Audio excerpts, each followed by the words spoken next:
చిత్తూరు జిల్లా కుప్పంలో చంద్రబాబు మాట్లాడుతున్నారు. లైవ్ లో చూద్దాం. కేంద్రం ఒక నిర్ణయం తీసుకున్నారు. 33% చట్టసభల్లో మహిళలకు రిజర్వేషన్లు వస్తున్నాయి. దీనివల్ల పెద్ద ఎత్తున మీరందరూ కూడా ఎమ్మెల్యేలుగా ఎంపీలుగా వచ్చే పరిస్థితి వస్తుంది. ఇది కూడా ఒక శుభ పరిణామం. ఇలాంటివన్నీ కూడా నేను డాక్రా సంఘాలు పెట్టాను, పొదుపు ఉద్యమం నేర్పించాను. ఈరోజు మీ దగ్గర మీరు చూస్తే 26,000 కోట్ల రూపాయలు కార్పస్ ఉంది. దేశంలో ఎవరి దగ్గర ఇంత డబ్బులు లేదు. ఎక్కువ డబ్బులుండే సంస్థ, ధనికులైనటువంటి ఆర్గనైజేషన్ మా డాక్రా మెప్మా సంఘాలని మరొక్కసారి విజ్ఞప్తి చేస్తున్నా. మీలో నీతి ఉంది, నిజాయితీ ఉంది. అప్పు తీసుకుంటే ముందు అప్పువాడికి అప్పు కట్టి తర్వాత మీరు ఏదైనా ఆలోచిస్తారు. ఈరోజు మీరు తీసుకుని రుణాలు 50,000 కోట్ల రూపాయలు సంవత్సరానికి తీసుకుంటే తిరిగి మొత్తం కట్టేసి 0.02% మాత్రం ఎన్పిఏ వచ్చే పరిస్థితి వచ్చింది. అప్పు కానీ తిరిగి కడితే అప్పిచ్చే వాళ్ళు క్యూలో వస్తారు, ఎగ్గొడితే పారిపోతారు, మళ్ళీ రాను కూడా రారు. అలాంటి సంస్కృతి ఉండే ఏకైక ఆర్గనైజేషన్ మా డాక్రా వెప్మా అని మరొక్కసారి విజ్ఞప్తి చేస్తున్నా. అన్నదాత సుఖీ భవ. నేను అందుకనే 20,000 రూపాయలు ప్రతి ఒక్క రైతుకి ఇస్తానని చెప్పాం. 3 ఇన్స్టాల్మెంట్లో అందరికీ ఇస్తున్నాం. రెండోది, రైతు వ్యవసాయాన్ని పూర్తిగా మార్చడానికి కంకణం కట్టుకొని పనిచేస్తున్నాం. ఈరోజు రైతుకు కావాల్సింది నీళ్లు.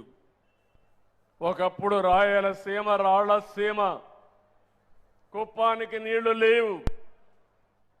ఓసారి వర్షం పడకపోతే తాగడానికి నీళ్లు లేకుండా భగీరథ ప్రయత్నం చేసేవారు, ఎక్కడికో వెళ్ళిపోయేటివి. ఈ సంవత్సరం కూడా వర్షపాతం తక్కువ పడింది.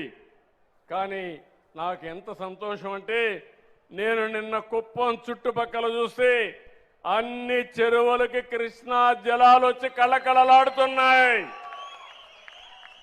అవునా కాదా అని మిమ్మల్ని అడుగుతున్నా.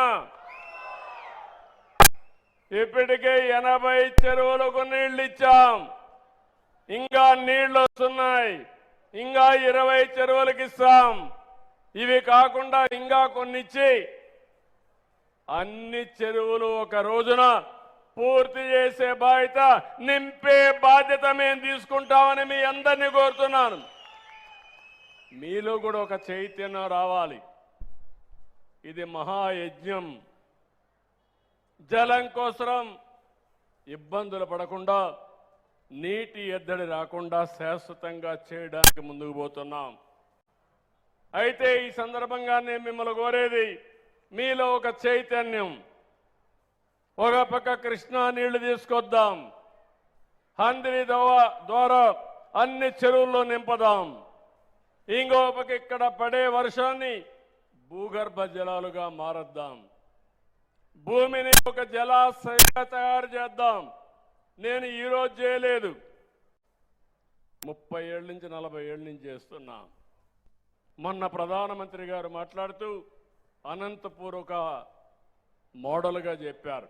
మీరు గుర్తుపెట్టుకోవాలి, ఒకప్పుడు అనంతపురం జిల్లా కరువు జిల్లా, రాయలసీమ రాళ్లసీమగా మారిపోతుందని, అనంతపూర్ ఎడారిగా మారిపోతుందని ఆస్తులు ఎదుర్కొన్న సందర్భం. 10 సంవత్సరాల్లో పంటేస్తే, వేరుశనగ వేస్తే 2 ఏళ్లను వచ్చేది, 8 ఏళ్లు పెట్టుబడులు కూడా వచ్చేటి కాదు. ఈరోజు నేను గర్వంగా చెప్పగలుగుతున్నాను, హంద్రి నీవా పూర్తి చేశాం, అనంతపూర్కు నీళ్లు తెచ్చాం. ఒకసారి 10 లక్షల ఇంకుడు గుంతలు తవ్వాం, చెడ్డలు కట్టాం, కంటో ట్రెంచెస్ కొట్టాం.